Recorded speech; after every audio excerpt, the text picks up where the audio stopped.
It's not so easy to define what is a luxury wine or what is a premium wine. You see, pricing is not the basic criteria here. Actually, price is only about ambition of the winemaker or of a distributor to position this product to reach this or that targeting group of consumers. Uh, Pricing is important to define what it is about, but it's also about quality. But the tricky thing about quality with wine is that it's a question of time, and time will tell if it's a real quality or if it's just an ambition or just a fake.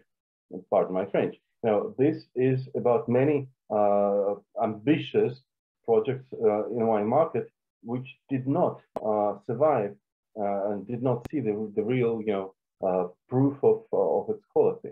So be patient if you want to enter the luxurious, you know, markets of wine, and recognized wine.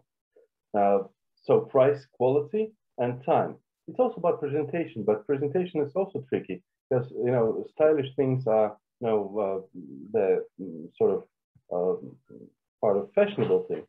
If you are in fashion, you may choose between the expressive or simplistic presentation, simple bottle or heavy bottle, and it changes all the time. One more question about positioning your product as a premium product, especially in wine market, is a recognition between the expert community and the trade. And all these elements are necessary. If you don't have a legal, let's say, legitimate expert community on the wine market, this is a missing element, and your product will be suffering because information is not enough. It's just renowned people that should be authorizing your quality as a premium quality. And you mentioned pricing. What do you think pricing range for luxury, for premium segments in Russia, for example? The Russian market is very price sensitive. So it is, again, it depends on what level of luxurious product you mean.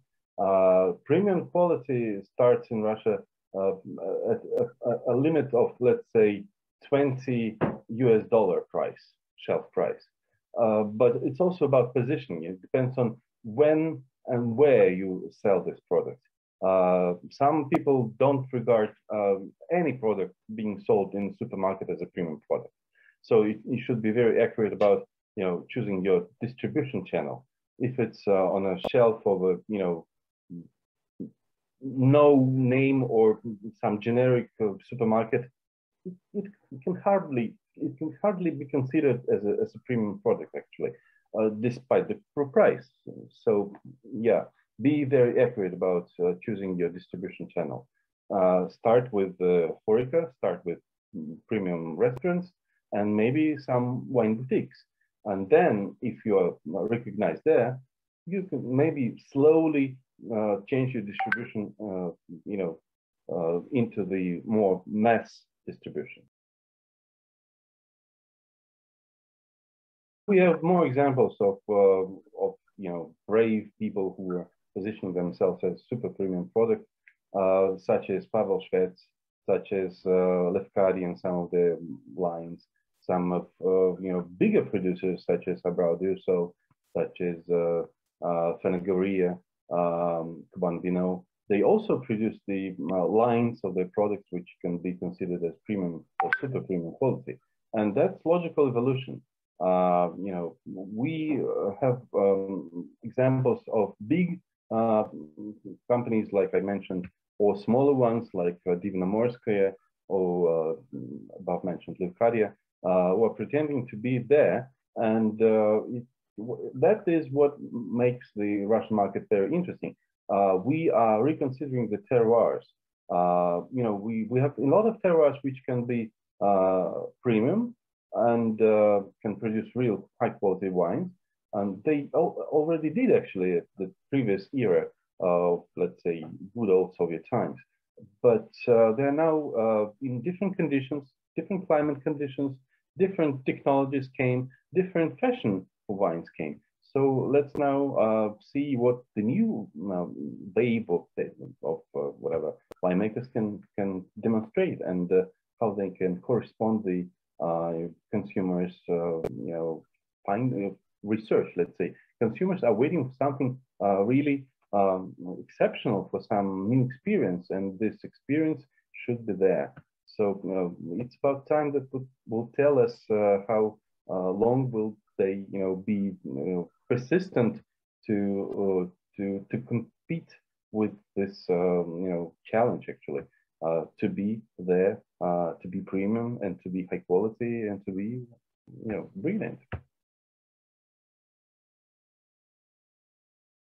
It was a very interesting event this year, Igor, which you organized in Fanagoria, first wine futures in Russia. And this is a kind of experience which was not expected. If we would tell about that 1 year ago, who knows what it is and who is ready for this format. And please tell me why you decided to do it in Russia, and what is the importance of this format? That is our market, producers and buyers are ready for this format of wine trade? I think this is a very important step. Both winemakers who are more or less ready, and consumers who are ready to start, experimenting in this, premium category, premier wines that are not ready. It's a contract for the future. But I think we should wait. The first step was done, and it was successful. But it is true that no one is really, ready to continue. So it's just we need to think about what happened, how it should be improved, and how it should be continued. But it is to be continued. Yes, it is. And why this format is important for more developed wine market, more established wine markets? Yeah, the problem is that, first of all, economy. If you buy a young wine, if you buy it in a barrel, let's say, you pay less. So it's pure economy. Then, of course, it's a new approach to wine. When you try to to decide whether it's a long-living wine or it's not so successful wine, it makes you a researcher. It makes you a real different person. It's not just a consumering approach. It's you are more researcher than a consumer, and that makes a consumer, a buyer, feel different. So it's a new experience again, and this is experience which I think should be explored, and it gives you a different self-identification as a consumer. You are a kind of expert when you're buying, or you believe an expert which advises you to buy or not to buy it. So it is a different, it's definitely a new approach of a consumer of a premium wine to a product, and I think it is more of a future of wine market in general, not only Russian wine market. So wine is more about a consumer becoming an expert or a researcher than just a consumer who drinks wine. Wine is not only about drinking. Wine is about experience. Wine is about research. Wine is about expectations and about miracle. So we are expecting miracle when we buy a bottle of wine, and we are expecting lots of miracles when we buy a barrel. Great idea that producer should bring with his wine not only product but also additional values, like emotions, like self-identification, and all that values which are interesting for the modern consumer. Great idea. Another question is about your coming Forbes Russian wine rating. You and Andrew Grigoriev announced this rating a few weeks ago, and it should be released this year, correct? Yeah, it is in a few months, actually.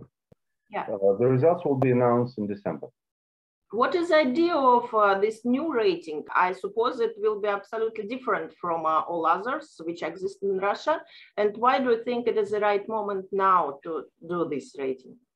Well, actually, Forbes was searching for this opportunity a year ago, but a year ago, we had a meeting with the Forbes people and we decided that it's not enough information. It's not, no, the famous law on wine was just introduced, and the consequences of this law were not seen a year ago. But now we can see what happened. Some companies quit the market, some companies enter the market, and we have more realistic picture of the market today. So this was a long, this idea came to the Forbes people pretty long time ago. Now we are ready, and Forbes ready, and the market is ready. It's more mature market and a more stable from the point of view of long living situation. I think that one strong or even two strong consumer guides which exist on this market is not enough. There's still more for the specialists. Guide made by Arthur Sarkisian or guide made by Roskачество. They're different, but there's for the specially involved people, for people in the industry, people in the market. It's not the, well, as far as I can see, it's not the guide which directs, normal, not specialist consumers into the wine world. And what we need, as we understand the situation, we need a guide which is very interesting, very interactive, and which involves premium consumers to the Russian wine. When we started to discuss it with the Forbes, one of the top guys from the Forbes asked, "Are you sure that we'll have enough for the top 100 list?" And now we say we already have more than 300 candidates, and that is a success. Now I think the bigger challenge was to convince producers to be brave enough to position themselves as a potential top 100 winemakers. But I think we've done it. We have more than enough candidates. We have, like I said, more than 300 wines to taste. We have very good expert team, which will be very strict, but very sensitive for real quality. It will be the first top 100 in Russia, and I think it will be annual event, correct?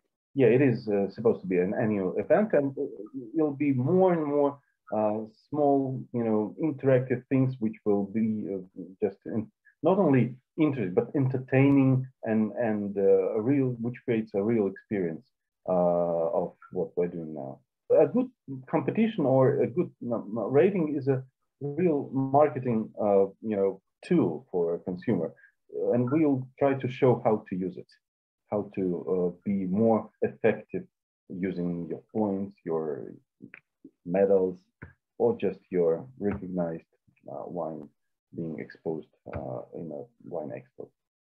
It will be a very important step of the Russian wines towards the premium consumers, as you mentioned. So, this is a great idea. thank you, Lena. Thank you so much.